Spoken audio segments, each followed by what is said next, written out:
You've reached the Signal Watch, movies, television, comics, and more. I'm your host, Ryan Steens. Join me and our cadre of co-contributors as we examine cultural artifacts of the 20th century, boldly explore the 21st, and try to put it all in perspective. Stay tuned. We're gonna try to make this work.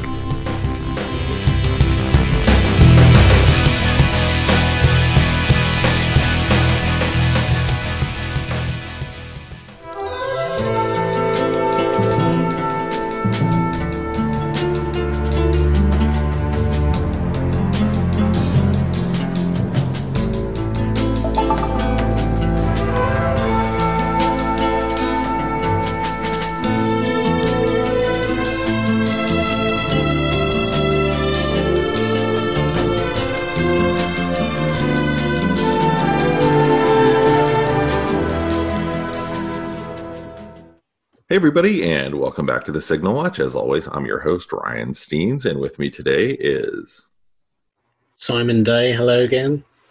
And we are currently in lockdown, under mandatory lockdown, in this time of the coronavirus / COVID-19. Ryan. Yes, sir. I feel like Charlton Heston being locked down. I'm not quite sure what you mean. What could you possibly mean, Simon? I think you mean Planet of the Apes. The Ten Commandments, maybe? Ben-Hur. Midway. Well, we kind of did this joke. I think just before we got very serious, before spring break, and I think last time I saw you, we went to see Shane together. Mm-hmm. And you were like, well, I'm probably not coming out for a while until, this situation clears up or, we get some verification on what's happening. And I think I said, are you going to go full Charlton Heston? As in, are you going to be wearing a cap at a jaunty angle and talking to a bust of Caesar in your house and drinking whiskey and throwing the glasses at the wall a lot? But yeah, you actually... yeah, playing chess by yourself. But you said I did that joke at work as well, and only a couple of people got it because they're too young. But we're doing the Amiga Man from 1971, set in 1977 though, the futuristic days of 1977. Yeah. So if you've not seen it, Simon calls it the Amiga Man, or maybe the Amigo Man. But so can I say it? Yes. I got told off by my friend Tiny last week. He said, you're saying it wrong. And I was like, I've always said it like that. But then I watched Skyfall the other night, and Moneypenny actually said to Bond, you've got to get the Amiga. And I said, well, she's saying it like me. So is it like a David Bowie thing? Or it is, yeah. Aluminum, is it that kind of thing? It is. So yeah. I'm going to stick with my dodgy saying, just so I don't get distracted. Yeah, so here in the States, we mostly call it the Omega Man. It was remade and based on a novel called I Am Legend by Richard Matheson. And this movie, though, as Simon said, came out in 1971, takes place about 6 years in that future. And in 1975, the Chinese and Russians in this film have gone to war, and they did some biological warfare, which then meant a disease has spread across the globe and killed an enormous portion of the population, like 99.99% of the population. And so if you have survived, you are now an albino kind of weirdo. But yeah, you're basically a hippie gone bad, aren't you? You're kind of you're a very pale hippie Morlock. Although weirdly, I think this is the only version where they retain their logic and they can articulate and communicate. Because Matthias, played by Anthony Zerbe, who's the main antagonist, he's pretty much the same. as he was when he was a newscaster. I mean, he's obviously gone off on a bit of a religious anti-technology thing, Hmm. but apart from that, he's chatting away. Yeah, so I'd seen this movie once when I was very drunk in college, and my memory of it Best was way. mostly every scene I would say, "Oh my God," every time. And then Was at it the end, that is, of that? course, what That was Heston because says. well, that was because. Did you say that every time Charlton Heston took his shirt off? Because you would be saying that every 5 minutes, literally. Yeah, there's a belief that Charlton Heston in this movie, shirtless Charlton Heston, is what America needs, what the planet itself needs. And so, yeah, Well, I mean, it's also that thing where actors like Burt Lancaster or Gregory Peck or Kirk Douglas is a big one. They all kind of they obviously had very successful careers in the 50s, normally in the epics and things. And then by I guess the early 70s, late 60s, they were kind of men out of place. So I always find it fascinating seeing those guys who are kind of in their mid 50s by now, trying to find a place for themselves in 70s Hollywood.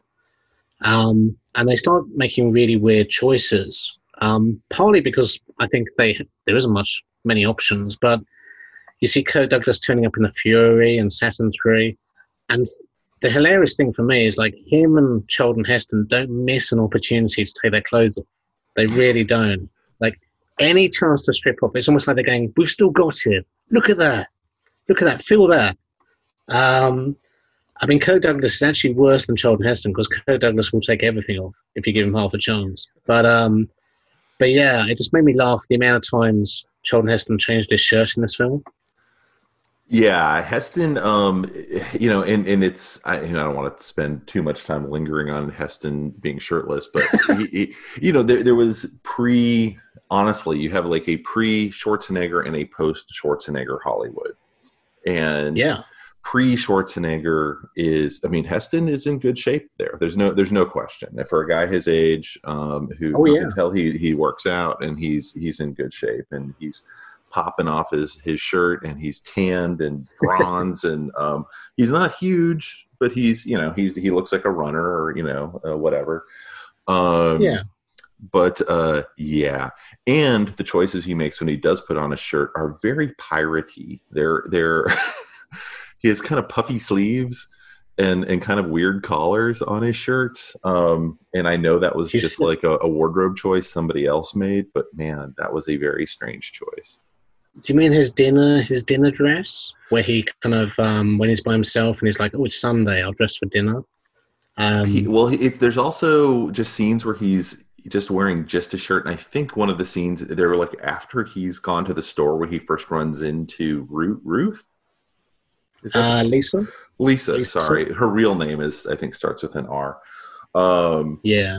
and he when he leaves there, he's left with like these piratey shirts. That's what he's bringing home, I guess. But um, any port in a storm, I guess. When you're shopping, in the post apocalypse. But yeah, it's Doesn't he also when he's picking out a new tracksuit top? Doesn't he also kind of like he picks up a pink one or something, or go and kind of goes ugh, oh, and I he think it goes was like, it was kind of a bright yellow, like a canary yellow, which I yeah, honestly was like, oh man, don't put that on. This looked terrible on film. But he didn't. He didn't put it on. be like Kill Bill, Kill Charleston. Well, it's also like, I mean, he's kind of got his like Roger Moore View to a Kill older man's dad's tracksuit on, doesn't he? Really, where he likes his kind of black Adidas all-in-one tracksuit. I love later on though when he gets serious, where they've kidnapped Richie, Hmm. the Colt, and he goes, "Okay, time to get serious," and he puts on his all-in-one jumpsuit. I do like that. Um, and That's how his I'll and his know. Yeah, you're and getting his hat. serious about things. You'll show up in your captain's hat, and your single piece jumpsuit. Yeah. Um, I mean, there's a lot to kind of make light of with this movie because it's dated. They made some weird choices, but the thing that is just, I mean, the first 30 minutes of it is rough right now to watch. Like it's about a post-pandemic world, and they're having kind of little flashbacks here and there to kind of what happened. And I mean, we're nowhere close to obviously like 99.9% of the population, dying, but you're kind of just like, oh my God, like this is, really stressful to watch right now. Did you not feel it was an escape though? Because I feel like if you watch a kind of similar situation to what we're going through, but a lot worse, like 28 Days Later, it actually makes you feel better about our situation. No, it never makes me feel better. I mean, straight up, Oh. no, because it's to me, it always feels like, okay, someone thought about this, like what this situation would be, and someone, it's this, fictionalized version of it, and it's going to have some, I knew how the Omega Man ended, so I know it doesn't have like a happy ending exactly, but yeah, I mean, it doesn't, watching a reflection of some version of this current circumstance, just because it's, it was a lot easier to get along with once the plot really switched to it's me versus, the albinos, versus like what happened and like how awful is it to be, have survivor's guilt when it's the whole rest of the planet that's dead. And well, I saw this when I was a kid, and I've always really enjoyed it. I think more as an action film, because it's not really a horror film, which is interesting because it's kind of moved away from the book quite far. Because really it's just like, Charlton Heston running around shooting people. And that's great, but it's just funny watching it now because it's such a period piece, flaws and all. I love the opening scene. I actually like the opening scene. I kind of differ from you because apart from the fact that Charlton, I don't say I don't like it. I do like it. It just had a very different pallor to watching it in the middle of this versus when I watched it in, 1990, whatever that was, 96, 97, the first time. And then the two subsequent watchings I've done of it. I mean, I always found the idea like fascinating of this last guy. What's he going to do? Because this is all pre, there's no TV because TV in the 70s was, being broadcast over antennas. There's no VCRs. How do you get power going? And they also didn't really deal with, you can have gas now for a little while, but gas eventually evaporates. So they didn't deal with any of the like long-term, what's his long-term plan, but I did find also him running the projector to watch Woodstock. I'm like, would that be working still? It's like, yeah, it has this curious thing of like somehow the power's still going when I'm not quite sure. I mean, because one of the things, sit inside a deserted movie theater that's really dark if you're worried about these guys who hide in the dark. Right, definitely thought about that.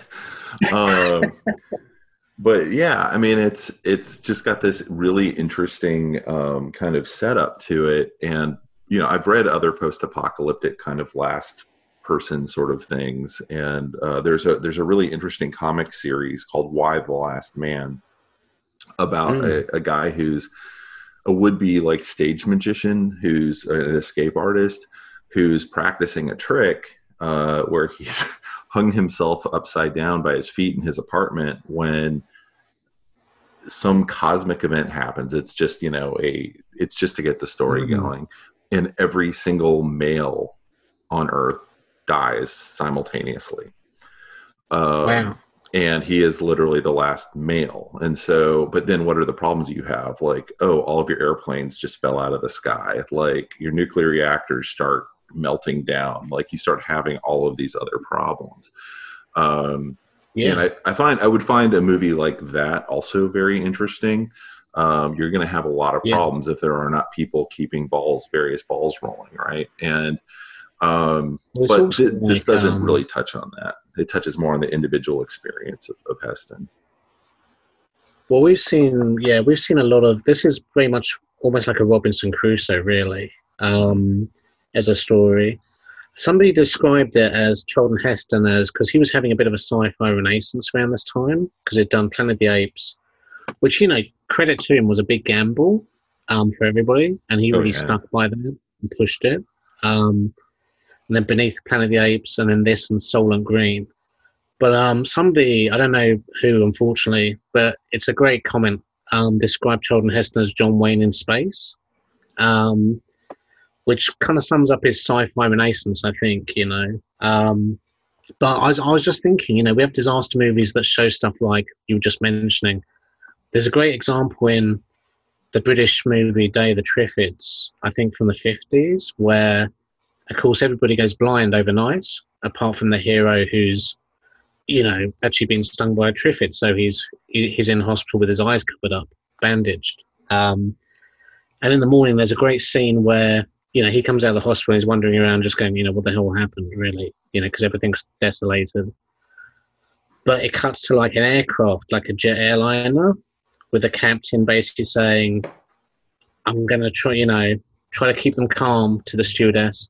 And of course, you realise the captain of this plane's blind now. Yeah. And the stewardess is blind. And they just fly straight into a tower block next to the hero who's wandering through the town. So so you're right. You don't think about those kind of things. And this is a pretty insular story. It is about. I mean, what I think is missing in all the film versions, which is understandable, is the book works so well. The story works so well as a book because it's all internal monologue, which of course you can't have in the film. I mean, you literally just have Charlton Heston going shit or damn it, or god damn, or Jesus, while he's running around, shooting people. Yeah, he does have these moments like when he runs his red car off the road by accident, and then he goes. He's a very bad driver in this film. He crashes twice. Yeah. But he goes and picks up the blue Mustang, I want to say it is, and he's talking, kind of having the conversation he'd have purchasing a car, with himself. And so he does these kind of like, movie cynical, which, I buy into, which I think we would all be doing, at least even if we weren't saying it out loud. But by the way, like one of the things, I've only lived by myself for like 2 years of my life or something like that. But I did find myself talking to myself from time to not realizing, that was out loud. Like, be doing things like you don't realize how much fun other people are around. But when and it was one of the funny, Anyway, I totally bought into the thing of you're just going to be having conversations with yourself at some point because who else are you going to talk to? At least there's actually. Go ahead. Well, I was just going to say there's actually a great scene in the book because I read the story the last couple of days just to kind of so we can compare it later. But there's a great scene where I think he goes to like a scientific a library, science department, and he comes down and just starts laughing. And he's says, I was laughing for 10 minutes because he'd parked his car next to a fire hydrant the wrong way down a one-way street on a red curb. And he kind of says, are there any cops around or something like that to himself? So that's kind of a similar thing. Yeah. I think they were trying to do that a little bit in all three films. And it kind of does work. It does work. They do as much as they can, I think, but it's definitely visually it's harder, I think. Yeah, it is. And the story is really about something else. It's as we said, it moves into this thing of, Heston versus the family, as they're called in this movie. And we do see Matthias when he's like a newscaster and he's still, before he's been totally infected, and he's already going down this path at this point. He's talking about like, this is retribution, for our sins, sort of thing. All of which. So is he supposed to be Christian, do you think? The family, are they supposed to be, because they seem to be religious, don't they? Well, you're talking 1971, so you're talking kind of this interesting era of, you haven't hit Jim Jones yet. I can't remember Yeah, what year. Manson. I'm going to say the Manson. Manson family, right?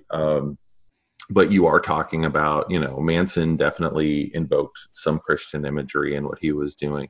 So people are coming out of this 1950s,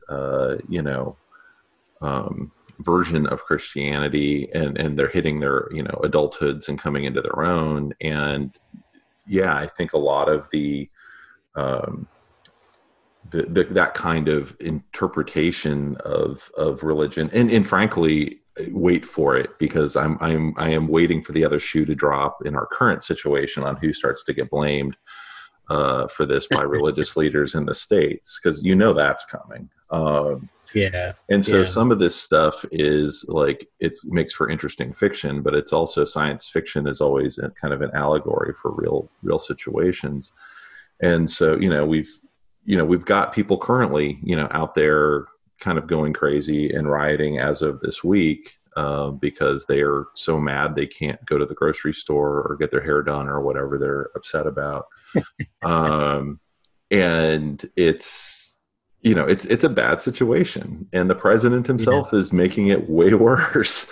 yeah, And so, yeah. yeah, I mean, people under intense situations can start to find people to blame and reasons to crack, and you fall back on, if you were a good person, if you did the thing, the things that I was told to do, thanks to my religion, then none of this would have happened. It's an interesting twist. They don't really obviously delve into it, other than kind of this kangaroo court situation. I do like I do like how I think this one, out of all the films, and even the book a little bit, because Richard Matheson said he said he wasn't a fan of any of the adaptations. He actually said the Vincent Price one was the closest to the book, but he said they changed it so much that he took his name off the screenplay, because he actually did the screenplay for that one. mm. This one, he said he didn't even get upset because it was so far removed. Well, yeah, Um, from what I've read about the book, it just seems like it's a completely different thing. Completely. well, he said, and he must have said this in the 1980s, obviously, but he said ideally he'd have had Harrison Ford, directed by George Miller, which sounds Mm. great. But yeah, I mean, what I like about him myself is Matthias isn't painted as all bad. Um, there is that line from Lisa where she said he was one of the first to come out on the streets and call out for people and to help people. Um, and then I think, to his sidekick, his henchman, his henchman kind of goes a real Black Power thing. He goes like, look, Children's up there in his honky paradise, basically, playing chess and having a good time. And Mateus kind of goes, brother, let all the old hatreds go. But then, of course, he has all new hatreds, because I think, he proves by the end that anything different has to be destroyed. Well, Which is yeah. why he So, spoiled it. well, I mean, He kills Richie. yeah, Really, my isn't understanding of the novel is that it's called I Am Legend, because he realizes, if you can talk a little bit about the plot, because all I've read is the Wikipedia entry. Yeah. But Well, you're right. I mean, basically, by the end, he realizes he's the problem. yeah, Um, the Heston character, yeah.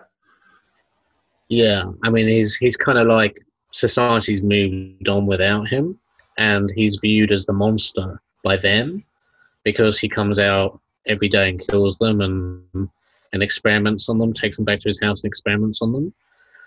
So they're trying to get rid of him to kind of like build this new society of kind of like vampires that have also got a serum that basically kind of keeps them stable, or keeps them half and half, really.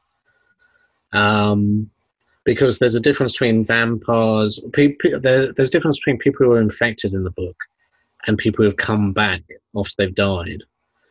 And the ones that come back after they've died basically are just kind of, out of control, need to be killed.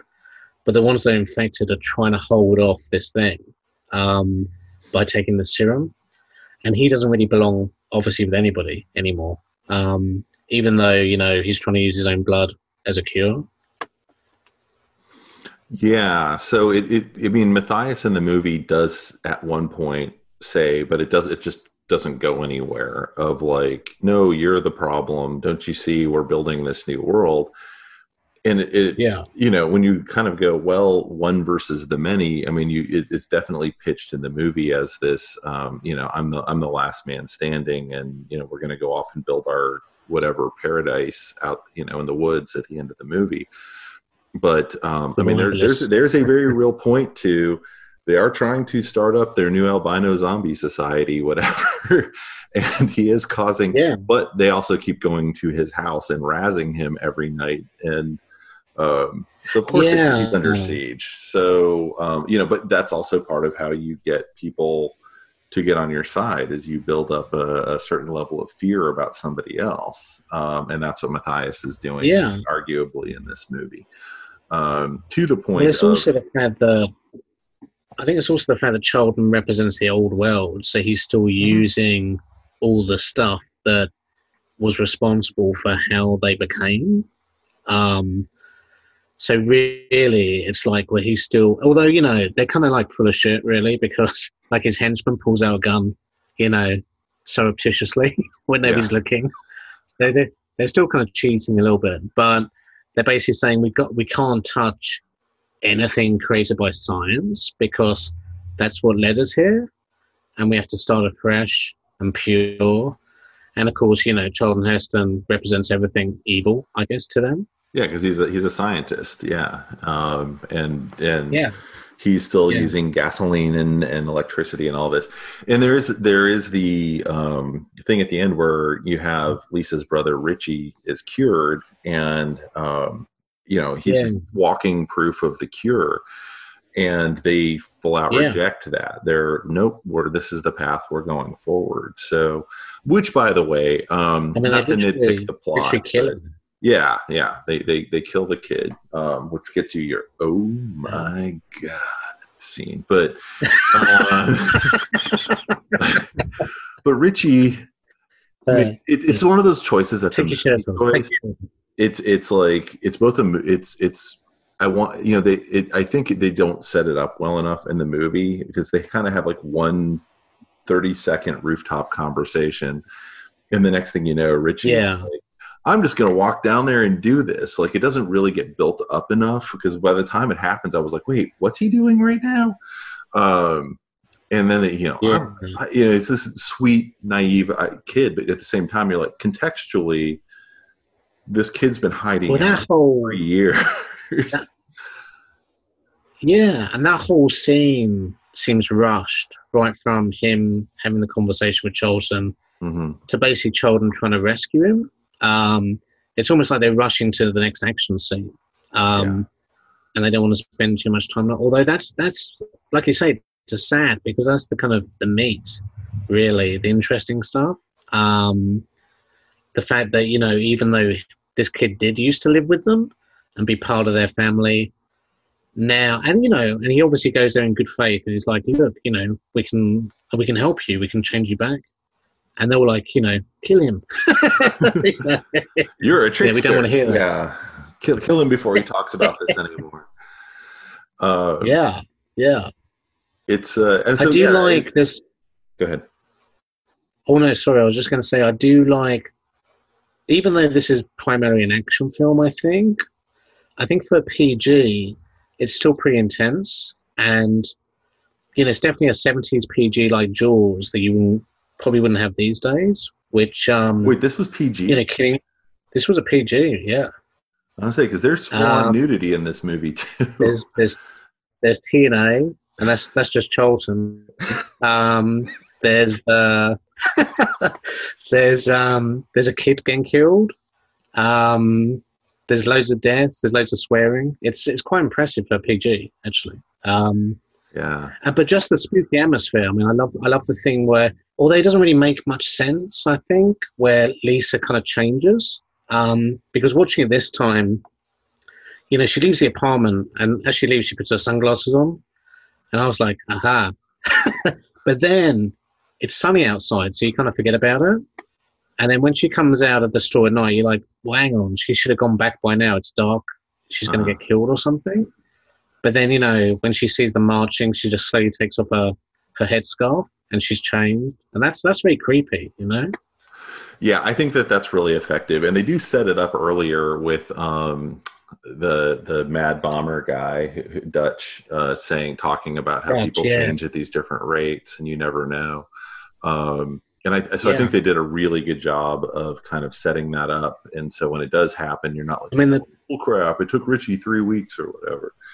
the plot hole, though, is it seems to change her intellect, which, of course, I'd argue, well, hang on, do you kind of phase out for a while and then come back?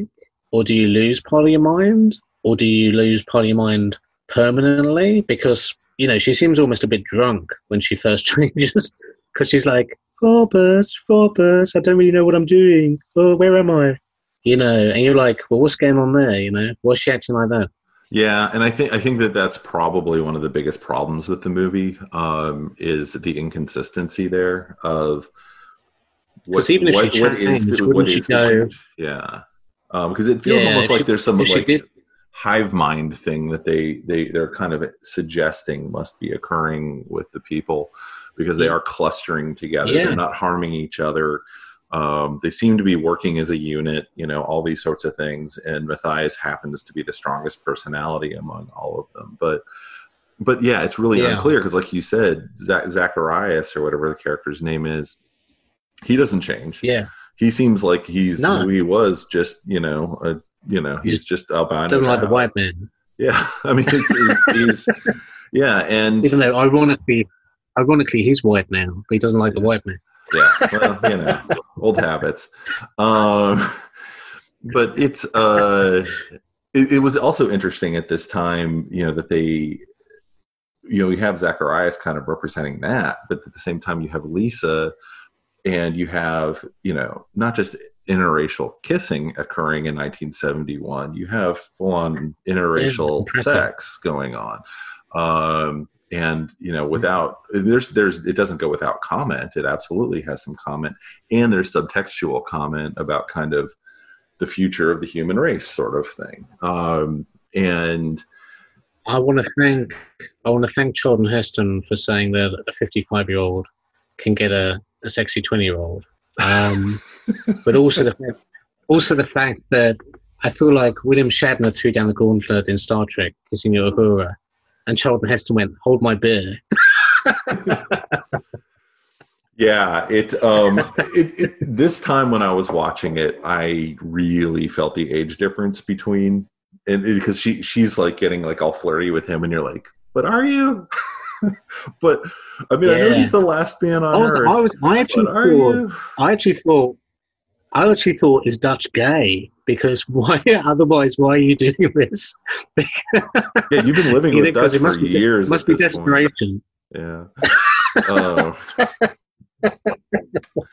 But what's also interesting, speaking of Dutch, is they go off at the end with this very 1960s, 70s thing of, we're going to go off with the children into the woods to build a new society, and that's pretty much what's going on with the family. They're trying to build a new society that's going to be from the earth up, the way it should be, and except they're going to do it on the carcass of the old world, and that's exactly what Dutch and the kids are off to go do.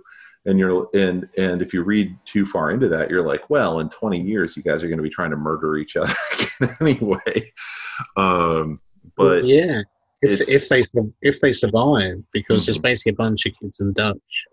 And he's like, I'm like, they could easily get killed by, an attack, because it's like one adult, basically, Or a bear showing up. I mean, there's a million ways they could be killed.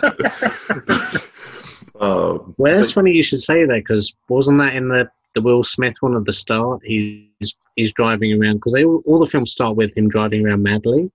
Mm-hmm. And then I think in the Will Smith one, he nearly hits a tiger walking over the road. And it's been years since I saw the Will Smith one. I mean, I remember 12 Monkeys, where there were the wild animals around Manhattan. Yeah. Well, let's talk a little bit about the kind of different versions. because it's kind of interesting what they do. Because so after I watched this, I went and watched the Vincent Price one, which was like a little Italian American production from 1964. Vincent Price, bless him, was totally miscast, but he was taking it very seriously. You know, he wasn't camping it up. Um, but there's a couple of unintentionally hilarious scenes where he has to fight his way. Well, for a start, he's always running around carrying like a hammer and a stake, So they which I keep think them is the true only film that does vampires in that. this one. Okay. They do well. They do in that sense, but to be honest, they act more like zombies. It's more like Night of the Living Dead because they kind of just shamble around, fall over things. Um, they all seem to be very weak, which I guess is true to the book because there's a hilarious scene where Vincent Price fights his way through about 20 of them to get to his car. And I'm like, come on, it's Vincent Price. It's like, I mean, when he's holding the stake, because he has to stake a couple of them, and you don't see anything obviously because it's 1964. But he's holding it so I don't want to say effeminately, but he's holding it like he's about to whisk a souffle. You know what I mean? So That's very he's Vincent Price. Yes, I can see like I know how to hold a kitchen implement. it's almost like he's like, what am I doing? This is I might get my hands dirty here. I don't like this. But yeah, the film itself is the best thing about it I found, which the Omega Man didn't do, and I don't think I'm Legend. I'm Legend had a very small clip where they showed his wife and kid getting killed. A helicopter blows up when it tries to take off when they're evacuating New York, and he has a flashback. Nothing in the Omega Man, but in Last Man on Earth, there's the whole middle section, the whole third is a flashback scene, and it's kind of true to the book in the fact that he's going to work with his best mate Ben Corkman, who turns out to be in a lot of these versions the main kind of vampire or zombie, who's the one that's like, come out, Neville, come out, and keeps coming back and bothering him every night. But it starts off with the kids' party, and I found all this incredibly powerful for 1964. Kids' party with, you know, his best friend there and his wife and his daughter. Daughter gets sick, goes blind, and this kid actress was only 5, but she was like, you know, Mummy, I can't see, and it was kind of heartbreaking. She dies, right? But he goes to work, and he said to his wife, don't call anybody because they'll take her away. And he comes home, and the wife's crying, and of course she called the doctor, and they took his daughter away to the fire pit to throw her in. So you have this scene of Vincent Price going to this fire pit, all these little bodies, which obviously kids being thrown in the fire pit. And I was watching this going, blimey, this is hardcore for 1964. Yeah, they're doing things in Italy that I guess we were not doing in the States. I think, yeah. Well, he goes home and the wife's becomes sick and she dies. And of course, this time, and this is exactly like the book, he doesn't want to go in the fire pit, so he wraps her up and secretly takes her and buries her. And of course, the stinger is he's at home that night having a whiskey, you know, a bit depressed because he hasn't got family anymore. And she comes back, you know, she knocks on the door, and she's basically like all covered in earth and like, you know, and it has a bit of a cop out because it fades out with her just walking towards him, going, you know, Robert, and he's like, he kind of wakes up in the present and goes, oh, you know. But that was incredibly powerful, and I think that was the most powerful out of all the films, to be honest. But that kept. I mean, the Vincent Price one is good, and it keeps most of the book's plot. Yeah. So, you know, that was kind of like I was actually very kind of like very blown away by that, especially that middle section, like I say, because I was like, wow, you can see why this was such an influence on George A. Romero. Mm-hmm. Yeah. The ending of these is different. Certainly, this one does not have a happy ending. Spoilers. At least not for Neville. By the end of Omega Man, Lisa has turned, as we discussed. Richie is dead. and Neville is hit by the world's most perfect javelin throw from the balcony of his own home as Matthias throws a spear left there that was kind of this sort of ceremonial spear the family was carrying around that Zacharias had left up there when he tried to break in. And so, yeah, he's created the serum and he manages to live long enough to hand it off and then die. Yeah, go ahead. Yeah, I think I lost you for a minute. Oh, okay. But yeah, he manages to live long enough to die in a perfect Christ pose in this pool of blood, and which seems to have a lot of symbolism. Hilarious. But I had a really hard time going. But what is the symbolism? How is he a Christ figure? Is he, he died? He's giving his blood. Sins? Yeah. Okay. So we may live. Right. Yeah. I mean, it had to do some leaps there. There's not a whole lot that's Christ-like about Neville before this moment. I like my Christ having a machine gun. Jesus is taking it to Pontius Pilate. Yeah. So there's a T-shirt I saw before spring break, and I nearly sent you a link to it, but I think I'm going to have to buy it. And it's basically Charlton Heston, an image from the movie of him shooting his machine gun. And it says, I'm 100% Anglo-Saxon, baby. I don't know if that's a brilliant T-shirt. I'm very, very careful wearing that around these days. But yes, I understand from an English perspective that seems like a good idea. That's a very different context here sometimes. I know I could get problems from a few different areas. You're going to have a lot of different problems wearing that shirt, but yeah, it is a joke made in the movie when they're talking about the what it's 160 proof Anglo-Saxon or something like that. I'll just get a T-shirt with Vincent Price on it instead. Seems it's always a safe choice. Always a safe choice. But in I Am Legend, I guess the original ending with the Will Smith movie ended very similarly to the Omega Man. But yeah, the Will Smith. Yeah. Well, yeah, the Will Smith one. I think they shot an ending where he went with them with his blood. So he went to that camp they were looking for, and they kind of got out of there, all three of them. And then they reshot it where he gave her the blood and they escaped. And he blew himself up in his lab because he realized that the creatures were too far gone. Because the creatures in the Will Smith version are basically kind of like, almost like a cross between the kind of the Rage infected from 28 Days Later and Gollum. They're kind of like, they've actually de-evolved, I guess. Yeah. And they're running purely on adrenaline. And I think he realized, although I think there's a scene, isn't there a scene in I Am Legend or where he actually injects one of the infected and she starts becoming human again. But then I think she dies. That seems familiar. So I think he realizes I think he realizes they're just too far gone. So he just says, well, you take this to the survivors and I'm going to blow up the lab to stop them. Yeah.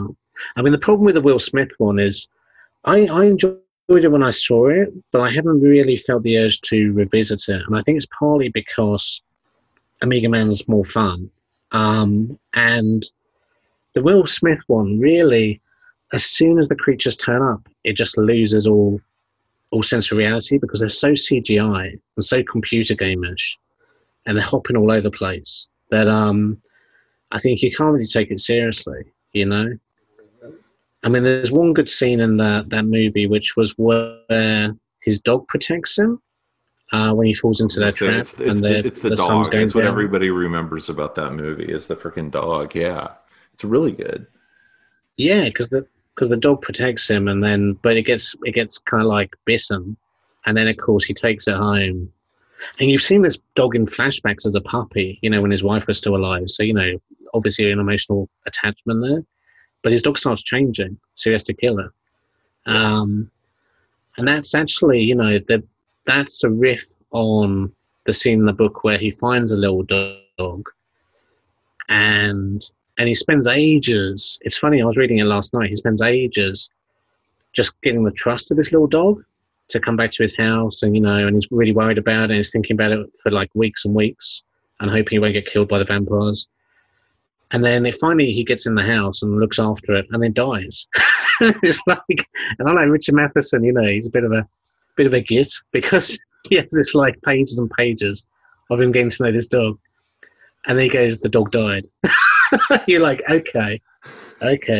So just when we had a chink of hope there, yeah. So that's definitely what they were doing with the Will Smith. Yeah, but it's interesting because, like I say, in Omega Man, they're not really. They seem to still have their faculties, Whereas in I Am Legend, they're kind of like very creature. They've de-evolved, and then in Last Men on Earth, they're kind of stumbling around like zombies. But then Ben Cortman can still kind of talk, or he can still at least say, "Come out, Neville." Keep saying that.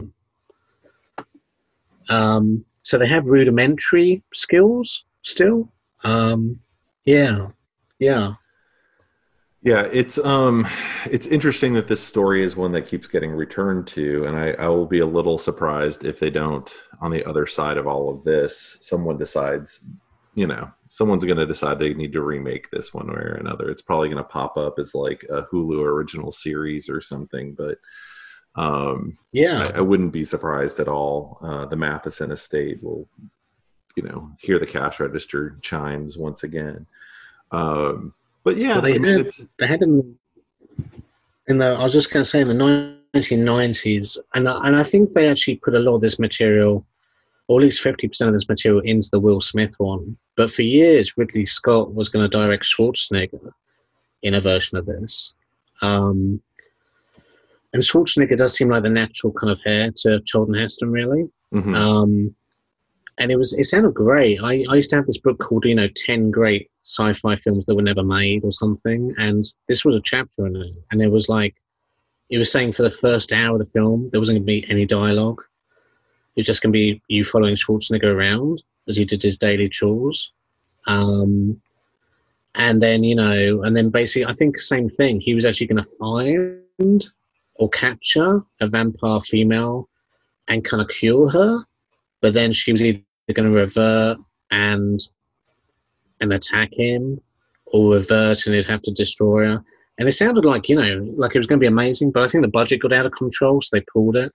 And, Ridley Scott hadn't had a hit for a while, and Schwarzenegger, I think his box office was going down at the time, so they just pulled it. Yeah, anything after Last Action Hero was seen as a lot bigger gamble. So, I think Batman and Robin did the damage. But yeah, I mean, it's interesting that they keep remaking it. It's interesting that this 1971 version seems to have become such like a cultural touchstone of, it's not shown on TV that much, but it certainly is one that when you hit a certain age, someone shows you the Omega Man. For me, it was in college, people whose parents or older siblings had, watched it, and I was in the middle of the height of my start of my Apes Mania at that point. I was like, oh yeah, this is prime Heston here. Let's watch this. But yeah, it's, it also has so many memorable kind of moments though, doesn't it? Mm-hmm. I mean, I feel like him driving by himself at the start, even though, hilariously now, if you look in the background, you can see some cars and a bus, just like driving down the motorway in the distance. But it's just, just like, there's no phone ringing, and, the first attack on him, which is a bit like a fun house where we're all jumping out the windows and throwing flames at him. And, I mean, it's also, the music's great. Well, Ron Grainer did the music. He did Doctor Who and The Prisoner and Tales of the Unexpected for TV. But I think his score is very underappreciated. I mean, there's the main score, which is kind of very spooky and creepy when children's driving around at the start. And then there's like the kind of action scene, the action score theme, which is, whenever he's about to have a punch up. And then there's a great little bit where I think it might be the action score again, or the main theme, but done almost as a nursery rhyme. And they play it just after he's crashed the Jeep, towards the end, after he's tried to rescue Richie. But great score, really good, really kind of atmospheric and evocative. But yeah, I don't know. It's just like, it's a very memorable film. I think, especially if you watch as a kid, it kind of sticks in your memory just because of even the cheesy bits, like the mannequin bit with Lisa, which is kind of really stupid because she obviously looks like a person just standing still. But it all kind of works, Yeah, I think it plays on some, things that question of what would it be to be the last person on Earth is, if Ridley Scott clearly understood that, if he was planning to make a full hour of his movie what is your routine if you're the last person on Earth, shortly after the apocalypse sort of thing. And then it has this other question that it flips to of, what does it mean to, if you're not quite the last person, and what does that make you?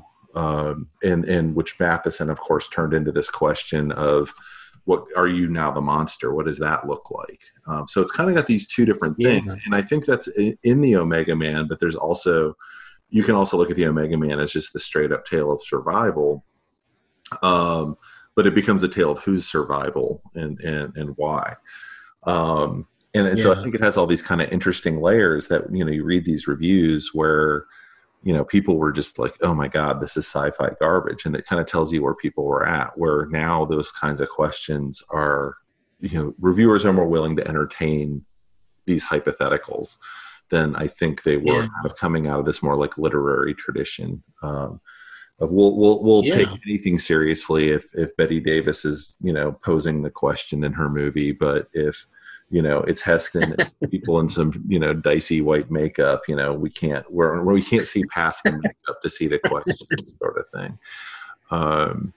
So it's also, I think partly the cheapness of it, maybe affected it, because it's obviously didn't have the biggest budget. You can see some of the infected contact lenses sliding. Oh yeah. Again. Yeah. Zacharias, it looks like he's like got walleye. Yeah. It's pretty bad.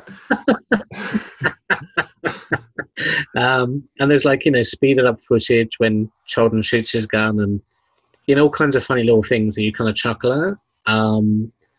But, this is one of Tim Burton's favorite movies, supposedly. I mean, the book itself, Stephen King pretty much said it's responsible for his career. And I think, like you say, this is a film that, a bit like Invasion of the Body Snatchers or The Thing, could stand to be remade every 20 years with a fresh spin. Just because, there's a lot of good stuff in there. There's a lot of good stuff. And it's just interesting how, each version reflects its time. Like this one, obviously, does bring in, like you said, the race war. And our fears about, I guess like annihilation from Russia or China. And it's just, it's a kind of a slightly guilty pleasure, but it's always kind of like nice to see it. It's also, I think it's very quotable as well. I mean, like, there's, the quote you keep saying, but then there's also like, where's the fly had helped me, or, the aliens franchise said kill me. This one's like basically, I guess the catchphrase is getting dark, And yeah, I don't know. I'm a big fan of it. Yeah. I like I said, we were talking about it kind of more towards the beginning. It's a little, for me, it was a little rough to watch in the middle of an actual pandemic lockdown. But if we're talking, so you're not the kind of person. I was going to say, so you're not the kind of person, because I think since this has started, we're split into two groups where some people are actively seeking out movies like Outbreak or Contagion, whereas others are like probably avoiding them like the plague. Yeah, no, I am absolutely in the latter camp. I have not been intentionally seeking any of that stuff out and don't entirely understand the desire to do so. I mean, part of it too is always the um, we're not in an entertaining period, and I'm Yeah. seeking my pleasures elsewhere. The fictional representations of Dustin Hoffman in a clean suit. Um, going through this, it's kind of one thing when you're safe and sound and go, oh man, that would suck. It's another thing when you're like, this sucks, and oh yeah, it could actually be worse. But I don't want to think about. See, I think I said this to you earlier, but I'm a little bit different because I kind of like I'm not actively searching out horror movies at the moment, but when I watch something like this, I think it actually makes me feel a bit better about the situation because I'm like, well, at least we're not doing that. So right now, At least I'm not. Elvira, Mistress of the Dark, is locked in her Hollywood home. And I was reading, I've actually seen the clips because I follow her on social media, but she's been doing a series called It Could Be Worse. And but what if you were trapped with, Annie from Misery? It could be worse. So there's definitely a horror aspect to all of this that you can embrace. But no, I have not been watching. I'm planning tonight to start watching. Shudder has a series. You can get Shudder for free for like a month. And they have a series of documentaries on horror, and I was planning to try and watch some of those over the next week. That is, I think, my sweet spot right now more than actual horror. Although, it might be a good time for Reanimator again or something like that. Okay, I've got some trivia about the Omega Man. All right. Okay, well, Rosalind Cash, who played Lisa, she did a lot of TV stuff, but she also played one of the Johns in Buckaroo Banzai. That's right. I believe she is the head John. Yes. Is she the head John? Yes, I think so. That's crazy. Let's have a look. I've got another one here. Hammer tried to make this as the Night Creatures, but didn't go ahead because they said it was too gory, which is interesting. I presume they tried to make it in the 1950s because I can't really see Hammer being bothered by that much later on. Right. Or maybe budgetary, but again, surely they'd just stick him in a house with a few people outside, so it wouldn't have been that expensive. Also, the fountain that Charlton dies in at the end is the same fountain that they all dance around at the start of Friends.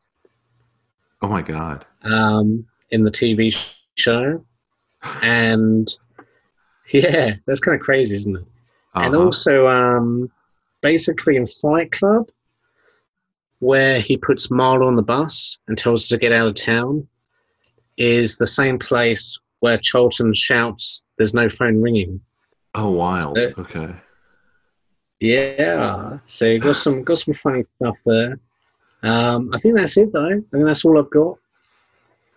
The kid who played Richie has gone on. I looked him up because I was like, he's a young guy here. I wonder if he had dozens of TV and movie appearances, but really he's become a hired gun, work for hire director, and he's a hotshot director now. So who knows? Oh wow! Yeah, maybe he'll make another version of I Am Legend. I will say this though, kind of like having read the book, the character in the book is a lot angrier and hilariously just drunk most of the time, which, fair enough. They're by themselves. Their family's been wiped out. But reading it over the last couple of days, the character's either angry or drunk or both most of the time. In fact, at one point, they're so drunk, they go outside and pick a fight with the zombies, with the vampires. And I'm thinking if they did do another version, maybe retroactively we could get Richard Harris or Oliver Reed to play Neville. Amazing. All right. Well, I think that'll do it for us on the Omega Man. But thanks so much for listening in. And Simon will be back doing this again soon. I think we're going to pick up with a Bond or something here in the near term. Yeah. Thanks for having me. All right. Thanks so much. Bye. Bye.